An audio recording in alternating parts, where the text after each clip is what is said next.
अमीर बाप का बिगड़ा लड़का जिस बुजुर्ग को गरीब समझकर सबके सामने बेइज्जत कर रहा था। असल में वह बुजुर्ग कोई गरीब नहीं था, बल्कि वह तो इतना बड़ा आदमी था जिसकी किसी ने कल्पना भी नहीं की थी। फिर जब उसकी सच्चाई सामने आई तो ऐसा हुआ कि सबके होश उड़ गए।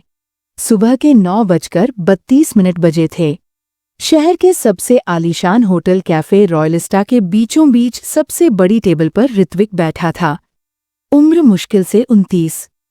महंगी सफेद शर्ट जिसकी कीमत किसी साधारण आदमी की 2 महीने की तनख्वाह के बराबर थी, और कलाई पर सजी वो घड़ी जो सिर्फ समय नहीं बल्कि उसकी हैसियत भी दिखा रही थी। ऋत्विक सिर्फ कॉफी पीने नहीं आया था, वह यहाँ अपनी सफलता का तमाशा दिखाने आया था। उसके चारों ओर बैठे दोस्त हर शब्द पर ऐसे सिर हिला रहे थे जैसे उनकी गर्दन में स्प्रिंग लगा हो। देखो दोस्तों, ऋत्विक ने कप मेज पर रखते हुए कहा, हम कोई छोटा प्रोडक्ट नहीं बना रहे, ये पूरा गेम बदल देगा।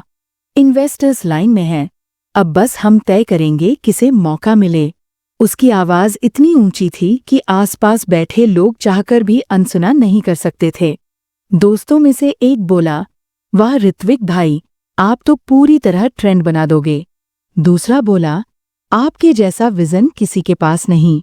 ऋत्विक मुस्कुराया। मुस्कान में आत्मविश्वास नहीं बल्कि अहंकार था। उसी वक्त कैफे का दरवाजा धीरे से खुला। एक बुजुर्ग अंदर आए। सादा कपड़े, झुर्रियों भरा चेहरा, पर चाल में गरिमा। नाम था शंभुनाथ वर्मा। धीरे धीरे काउंटर की ओर बढ़े। बेटा, एक फिल्टर कॉफी मिल जाएगी? बरिस्ता ने बिना सिर उठाए कहा। अंकल, थोड़ा इंतजार करना पड़ेगा। शंभुनाथ जी किनारे खड़े हो गए। उनकी आंखों में कोई शिकायत नहीं थी, बस एक गहरी शांति थी। 12 मिनट बीत गए, फिर 16 मिनट, फिर भी किसी ने उनकी तरफ देखा तक नहीं। तभी ऋत्विक ने उन्हें देखा और ऊंची आवाज में बोला, ओ बाबा, मेन्यू समझ नहीं आ रहा क्या? हिंदी में मंगवाऊं?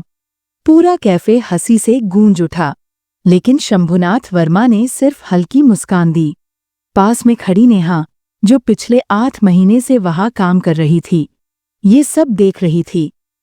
वो बुजुर्ग को देखकर खुद को रोक नहीं पाई। वो आगे बढ़ी और बोली, सर, माफ कीजिएगा, आपको इंतजार करना पड़ा। बताइए, मैं आपके लिए क्या बना दूं? शंभुनाथ जी ने कहा, बेटी, बस एक सिंपल कॉफी, अगर तुम्हारे पास समय हो तो। नेहा बोली, सर, आपके लिए मैं बना देती हूं। उधर ऋत्विक फिर बोला, फिल्टर कॉफी? ये कोई ढाबा थोड़ी है। नेहा, पहले मेरा शेक लाओ। नेहा ने कुछ नहीं कहा, बस बुजुर्ग के लिए कॉफी बनाई और सामने रख दी। सर, ये आपकी कॉफी। शंभुनाथ जी मुस्कुराए। धन्यवाद बेटी, तुम्हारा नाम क्या है? जी, नेहा। बहुत अच्छा नाम है। घर से दूर काम करना आसान नहीं होता। जी सर, घर की कुछ जिम्मेदारियां हैं। तुम्हारे जैसे बच्चों पर देश को गर्व होना चाहिए। उधर ऋत्विक अपनी फंडिंग कॉल में व्यस्त था। हाँ, मिस्टर ओबेरॉय और मेहरा आते ही होंगे। डील आज फाइनल करनी है। ठीक 10:44 बजे दरवाजा खुला। 2 लोग अंदर आए। उम्र लगभग 52 से 53 साल, पर व्यक्तित्व बेहद मजबूत। कैफे का मैनेजर तुरंत उनकी ओर दौड़ा। ऋत्विक मुस्कुराया, अब देखो कैसे सबकी नजर मुझ पर टिकेगी। लेकिन दोनों ने उसकी ओर देखा तक नहीं। वे सीधा उस कोने की ओर बढ़े जहां शंभुनाथ वर्मा बैठे थे। उनकी आंखों में हैरानी नहीं, सम्मान था। वे झुककर बोले, सर, अगर आप इजाजत दें तो हम बैठ जाएं। शंभुनाथ वर्मा मुस्कुराए। अरे ओबेरॉय, तुमको इजाजत लेने की कब जरूरत पड़ने लगी? दोनों बैठ गए, जैसे शिष्य अपने गुरु के सामने बैठता है। पूरा कैफे चुप हो गया। ऋत्विक की सांसें तेज हो गईं। वो आगे बढ़ा और बोला, मिस्टर ओबेरॉय, मिस्टर मेहरा, मैं ऋत्विक, डिजिनेस्ट का फाउंडर। हमारी मीटिंग का टाइम। ओबेरॉय ने हल्के से मुस्कुराते हुए कहा, मीटिंग? माफ करना बेटे, आज की सबसे जरूरी मीटिंग हम पहले से ही कर रहे हैं। ऋत्विक का चेहरा उतर गया और कैफे में पहली बार नेहा मुस्कुराई, क्योंकि उसने देखा कि असली अमीरी कपड़ों या शब्दों में नहीं, बल्कि इंसानियत में होती है। फिर उसने कहा, सर, शायद आप इन बाबा जी को जानते होंगे, लेकिन आप यहाँ मुझसे मिलने आए हैं। मेरा स्टार्टअप 7 करोड़ की वैल्यूएशन पर खड़ा है। उसके शब्द पूरे भी नहीं हुए थे कि शंभुनाथ वर्मा ने धीरे से कहा, वैल्यूएशन 7 करोड़। वाह! उनकी आवाज शांत थी, लेकिन उसमें एक गहरी गूंज थी। बेटा, जिस पेड़ की जड़ें जमीन में ना हों, वो एक हल्के से झोंके में भी गिर जाता है। तुम्हारी वैल्यूएशन कागज पर हो सकती है, पर तुम्हारी नीयत में मुझे दीमक दिख रही है। उनके शब्द किसी हथौड़े की तरह गिरे। कैफे में सन्नाटा छा गया। ऋत्विक तिलमिला उठा। वह बोला, आप होते कौन हैं मुझे लेक्चर देने वाले? 200 रुपए की कॉफी के लिए यहाँ बैठे हैं और मुझे बिजनेस सिखा रहे हैं। आप जानते भी हैं मैं कौन हूँ। इस बार मिस्टर ओबेरॉय ने हल्की हंसी हंसी, पर वह हंसी ताने से भरी थी। यह नौजवान पूछ रहा है कि आप कौन हैं? शंभुनाथ सर, उन्होंने ऋत्विक की ओर घूरते हुए कहा। बेटा, तुम 7 करोड़ की वैल्यूएशन की बात कर रहे हो। ये शख्स हर साल उससे कहीं ज्यादा दान कर देता है। तुम जिन्हें बाबा कह रहे हो, ये है शंभुनाथ वर्मा, इंडस्ट्री के असली मेंटोर ऑफ जायंट्स। हम जैसे इन्वेस्टर्स भी अपने फैसलों से पहले इनसे राय लेने आते हैं। पूरा कैफे स्तब्ध रह गया। ऋत्विक का रंग उड़ गया। माथे पर पसीने की बूंदें झिलमिला उठीं।